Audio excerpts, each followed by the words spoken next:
Kayo ang kontraktor? Trabador na yan. Trabador, sir.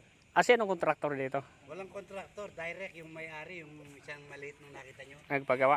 Yun ang may-ari. Yun ang may-ari nito. Wala kaming kontraktor, kasi kontraktor yun eh. Pero siyang nakabili nito, siyang may-ari, kaya direct kami. Ganun.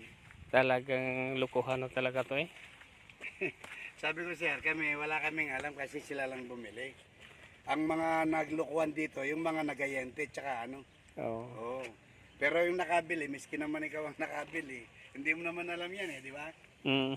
Yung mga nagayente rito, tsaka naglakad, yun ang mga naglukuhan. Talagang marami lukuhan pagdating sa mga property na ganyan. Lagyan niyo si Mami. Iwalan niyo. Dong, ang ano muna rin. Ayan ang material ito. Ayun, ang naman sinawal eh. Ito naman sinawal. Yan oh, winasak na talaga nila yung ano,